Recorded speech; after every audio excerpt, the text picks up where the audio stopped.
আমেরিকার কপালে এক প্রকার চিন্তার ভাঁজ ফেলে দিয়েছে রাশিয়া। এত বছর ধরে যেসব প্রযুক্তি নিয়ে আমেরিকা গর্ব করে এসেছে, যেমন স্টেলথ বোম্বার, হাইপারসনিক অস্ত্র, ইনভিজিবল টেকনোলজি, সবকিছুর মাঝেই হঠাৎ করে রাশিয়া এমন একটা জিনিস সামনে এনেছে যেটা দেখে বিশ্বের বাঘা বাঘা দেশ পর্যন্ত থমকে গেছে। বলা হচ্ছে রাশিয়া এমন এক নতুন প্রজন্মের বোমারু বিমান তৈরি করেছে যেটা উন্নত রাডারেও ঠিকভাবে ধরা যায় না, আর আকাশে উঠলে পৃথিবীর যে কোনো প্রান্তে নিঃশব্দে গিয়ে হামলা চালিয়ে ফিরে আসতে পারে। এই বিমানের নাম পাগদা। আন্তর্জাতিক পর্যবেক্ষকদের মতে এটা শুধু একটা বিমান না, এটা আসলে পুরো যুদ্ধের নিয়ম বদলে দিতে পারে। এই বিমানের সবচেয়ে বড় চমক হলো এটা স্টেলথ বোম্বার, কিন্তু সাধারণ স্টেলথ বিমানের মতো না। বলা হচ্ছে এটাকে এমনভাবে ডিজাইন করা হয়েছে যাতে রাডার সিগন্যাল ভুল জায়গায় প্রতিফলিত হয়।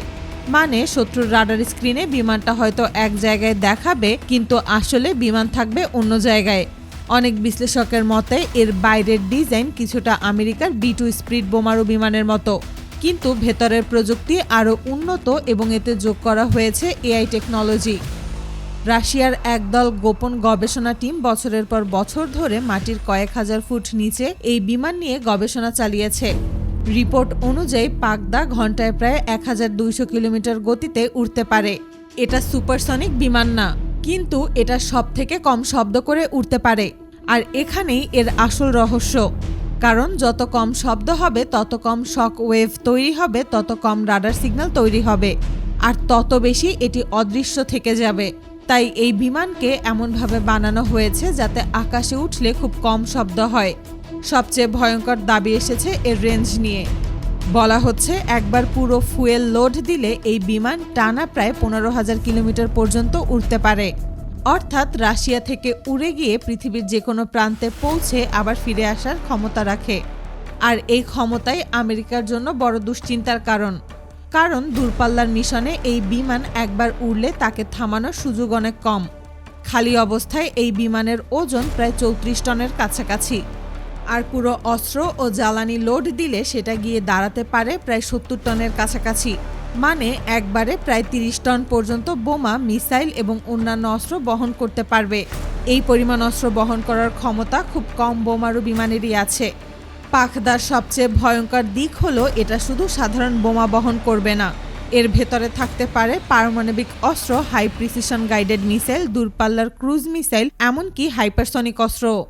অনেক প্রতিবেদনে বলা হচ্ছে ভবিষ্যতে এই বিমানে রাশিয়ার বিখ্যাত কিনজাল হাইপারসনিক মিসাইল বহনের সক্ষমতাও রয়েছে। এই ধরনের মিসাইল লঞ্চ হওয়ার পর শব্দের চেয়ে 12 গুণ দ্রুত গতিতে উড়ে গিয়ে আঘাত হানে, আর একবার ছোড়া হলে সেটাকে থামানো প্রায় অসম্ভব হয়ে যায়। কিন্তু এই বিমান শুধু অস্ত্র বহনের জন্যই ভয়ঙ্কর না। অনেক বিশেষজ্ঞ বলছেন পাগদা নিজেই একটা উড়ন্ত ইলেকট্রনিক ওয়ারফেয়ার সেন্টারের মতো কাজ করতে পারে। মানে এর ভেতরে এমন সিস্টেম আছে যা শত্রুর রাডার জ্যাম করে দিতে পারে, যোগাযোগ ব্যবস্থা নষ্ট করে দিতে পারে, এমনকি কয়েক কিলোমিটারের ভেতরে সকল সিগন্যাল জ্যাম করে দিতে পারে। সবচেয়ে বড় চমক হলো এই বিমানে ব্যবহার করা হচ্ছে আধুনিক এভিয়েনিক্স এবং কৃত্রিম বুদ্ধিমত্তা বা AI প্রযুক্তি, যার ফলে ভবিষ্যতে এই বিমান অনেকটা নিজেই মিশন পরিচালনা করতে পারবে। এমনকি এটাকে ড্রোন মোডেও চালানো সম্ভব, যেখানে পাইলট ছাড়াই এটি নির্দিষ্ট মিশন শেষ করে আবার ফিরে আসতে পারবে। এখন প্রশ্ন হলো উন্নত দেশগুলোর চিন্তায় পড়ার কারণ কি? কারণ এয়ার ডিফেন্স সিস্টেমের বড় অংশ নির্ভর করে রাডার ট্র্যাকিং এবং আগাম সতর্কতার উপর। কিন্তু যদি এমন একটা বিমান থাকে যেটা রাডারে ধরা পড়েই না অথবা ভুল লোকেশন দেখায়, তাহলে তার সামনে পুরো সিস্টেমটাই দুর্বল হয়ে যায়। আমেরিকার কাছে B2 এর মতো স্টেলথ বোমারু বিমান থাকলেও পাগদাকে অনেকেই একেবারে ভিন্ন ধাঁচের বিমান হিসেবে দেখছে। অনেক বিশ্লেষকের মতে যদি পাগদা একবার আকাশে ওঠে তাহলে সেটাকে মাঝপথে থামানো প্রায় দুঃস্বপ্নের মতো হয়ে যাবে, কারণ এটাকে ট্র্যাক করাই কঠিন আর টার্গেট করা তো আরও কঠিন। বিভিন্ন রিপোর্ট অনুযায়ী বর্তমানে রাশিয়ার ভেতরের কিছু বিশেষ এয়ারবেজে এই বিমানের গোপন পরীক্ষা চলছে, এমন জায়গায় যেখানে মিডিয়ার প্রবেশ নিষিদ্ধ এবং নিরাপত্তা এত কঠোর যে অনেক সময় স্যাটেলাইটও ওই এলাকার উপর ঠিকঠাকভাবে কাজ করে না। সব মিলিয়ে পাগদা নিয়ে আলোচনা যত বাড়ছে ততই মনে হচ্ছে এটা শুধু একটা বিমান নয়, এটা রাশিয়ার এমন এক নতুন বার্তা যেটা বিশ্বের বড় শক্তিধর দেশগুলোকে ভাবতে বাধ্য করছে।